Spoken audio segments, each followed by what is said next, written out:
ఏంటి ఆండాలమ్మ గారు అప్పడం వేసి అన్నం పెట్టమంటే అప్పనంగా పెట్టి ముందు ఆహ్లాదపడుతున్నారు. మోకం చూపించండి, సీతున్నారో సిగ్గుపోతున్నారో అర్థం కావట్లేదు. ఇదేంటో తెలుసా? ముక్కు చీమిడ కాగితం కాదు, జ్ఞాపకం. ఓహో, అవి రిక్షాలు తిరిగే రోజులు. 9వ తరగతి తప్పాడని తెలుసుకుని 9 తన్ని ట్యూషన్ కి రిక్షాలో పంపి సెక్స్ చేశాడు మా నాన్న.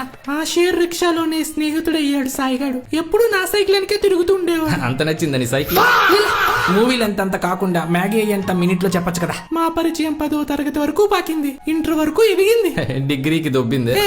అప్పటి వరకు నువ్వే కావాలి సినిమాలో ఫస్ట్ హాఫ్ లో తరుణ్ రిచలా చిల్లై ఉండేవాళ్ళం. సడన్ గా ఓ సాయంత్రం ఆ సాయిగాడు సెకండ్ హాఫ్ లో తరుణ్ ఫీల్ అయినట్టు ఫేస్ పెట్టడం మొదలెట్టాడు. ప్రేమించుకుందాం రా అన్నాడు, పెళ్లి చేసుకుందాం పదా అన్నాడు, కలిసిందాం రా, జయం మనదే రా అన్నాడు. విక్టరీ వెంకటేష్ ఫ్యాన్ లా ఉన్నాడు. ఆలోచించి అమ్మకి చెప్పి చూశాను, వేసేస్తా అనింది. నెమ్మది కదా అని నాన్నకి చెప్పాను, ఇద్దరిని వేసేస్తా అన్నాడు. వాసు సినిమాలో వెంకటేష్ భూమికలా కాకుండా వసంతం సినిమాలో వెంకటేష్ కళ్యాణిలా మిగిలిపోదావరా అన్నాను. సాయిగడి వినలేదు. మా నాన్న నలుగురిని పంపాడు, సాయిగడి విన్నాడు.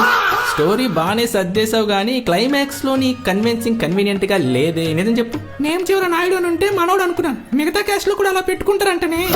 కులపిచ్చిని కవర్ చేయడానికి కథలో క్లైమాక్స్ నే మార్చేసావు కదే. ఆ నలుగురిని నువ్వే పంపావు కదా.